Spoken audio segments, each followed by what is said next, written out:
I'm inspired by thirst, I'm inspired by worth. I desire your worst, so you can just hide while I work.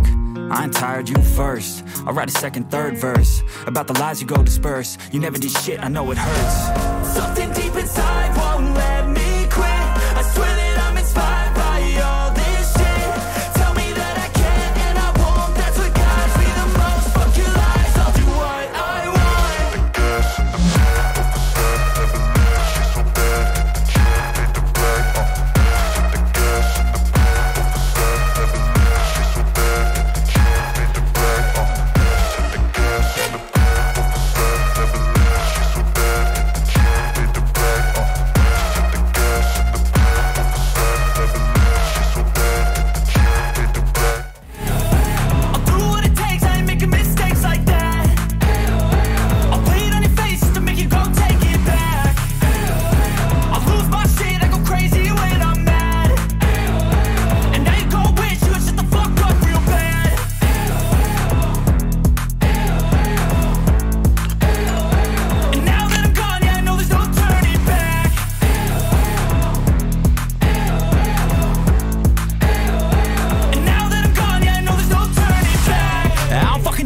I'ma poke a hole through you, choking's overdue.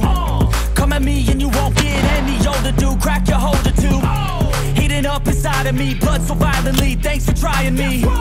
Now it's finally time to see how this rivalry becomes a dynasty.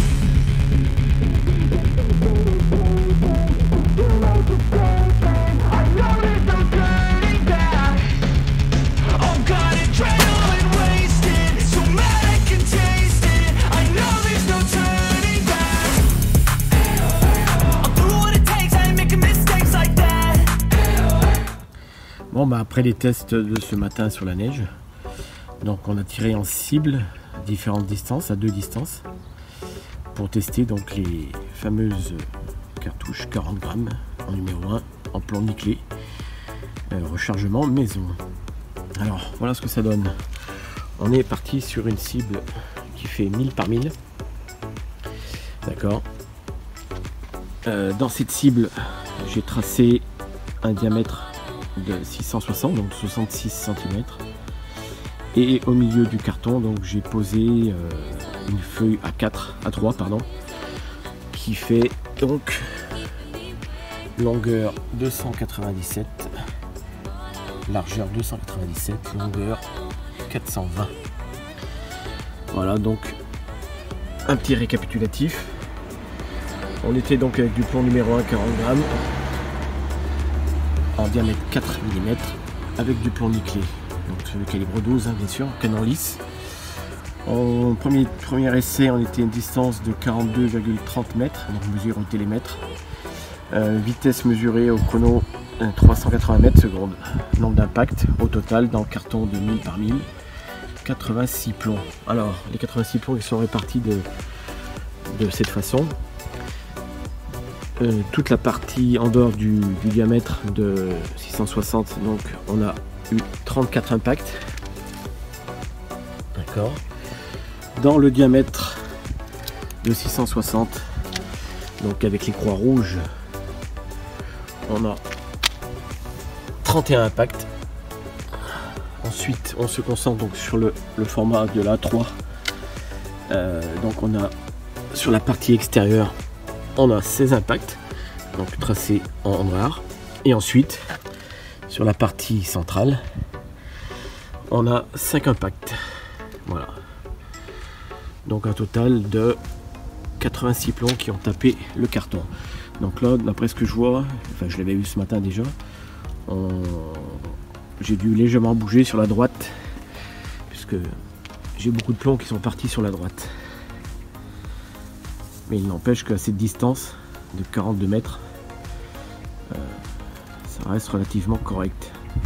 D'autant plus que le plomb numéro 1 nickelé, il suffit de 2-3 impacts pour tuer soit le renard, soit le chevreuil. Maintenant on passe donc à la cible numéro 2, donc avec les mêmes caractéristiques, sauf que dans ce cas là on est toujours avec du plomb numéro 1, on est toujours avec du 40 grammes, 4 mm, plomb nickelé, sauf qu'on a une distance de 31 mètres Vitesse mesurée 389 mètres secondes. Et là on a 98 impacts. Normal, on est plus près. Le choc du fusil, donc en 3/4. Allez, le même exercice. Donc on part sur le carton de 1000 par 1000. Tout ce qui est à l'extérieur du diamètre 660. Donc on a eu 15 impacts avec les croix rouges. D'accord. Ensuite, dans le diamètre 660, ici, donc tout ce qui est dans le diamètre, on a 29 impacts. Donc c'est relativement bien. Et donc sur le format de l'A3, 42 impacts en noir. Et dans le centre de la cible, on a 12 impacts. 12 plombs qui ont traversé. Donc ce qui fait un total de 98 plombs qui sont passés dans la cible de 1000 par 1000. Voilà. On va juste jeter un coup d'œil de savoir combien de plombs il y a dans la cartouche, puisque j'ai 40 grammes.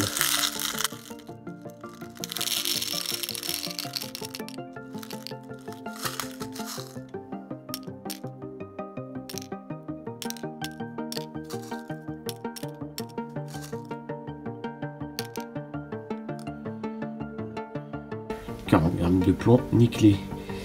Alors ce que je vais faire, je vais quand même les compter, même si j'ai la bac pour être certain.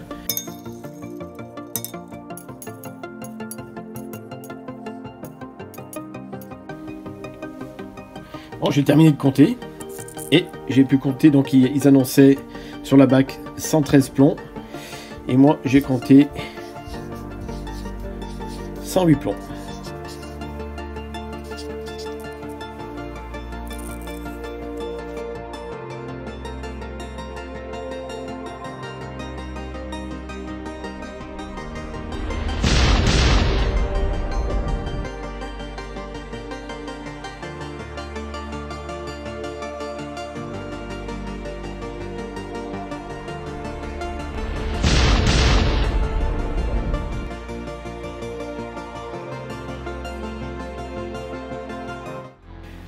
En fait, pour réaliser mes cartouches, donc une fois qu'elles ont été validées, contrôlées, essayées, eh bien en fait, je fais des fiches techniques concernant les cartouches pour mes rechargements. Et du coup, ça me permet d'aller vite après que si je veux en reproduire. Voilà.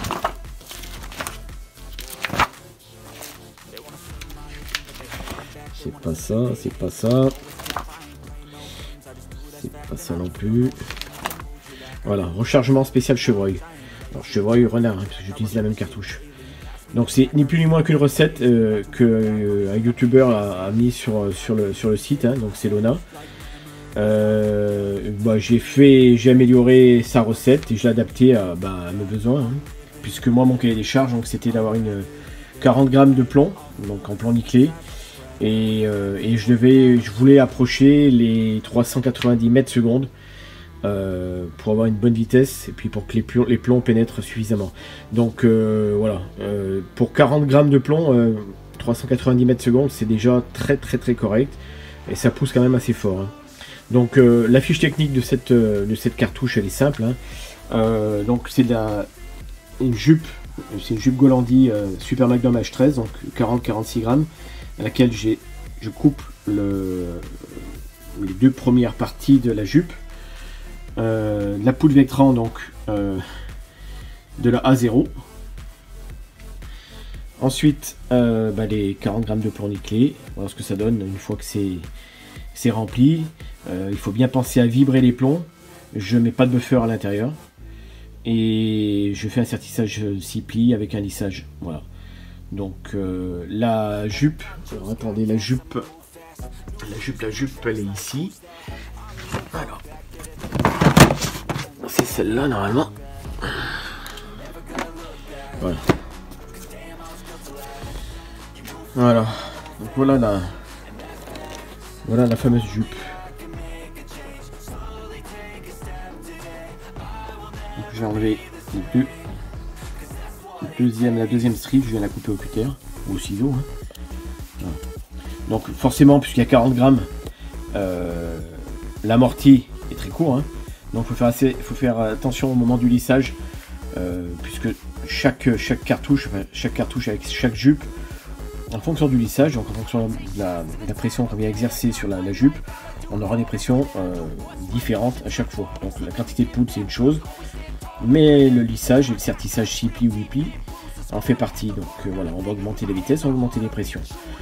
Moi j'ai trouvé le bon équilibre. Je peux monter plus haut en vitesse, mais les régularités de gerbe ne sont pas au top. Donc voilà, c'est ce que j'ai trouvé de mieux et ce qui fonctionne très bien. Donc voilà. Bon voilà les fameuses cartouches. Donc les 40 grammes en porniclé.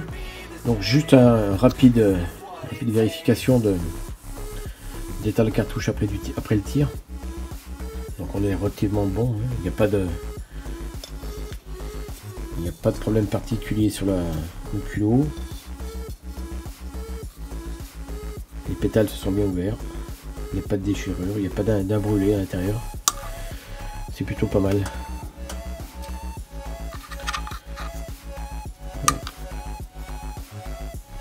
La couleur rouge que je mets là, c'est un petit vernis, c'est juste pour pas me tromper parce que j'utilise ce type de douille pour d'autres chargements. Donc voilà, je sais que avec la couleur rouge, c'est réservé exclusivement aux renards et aux chevreuils.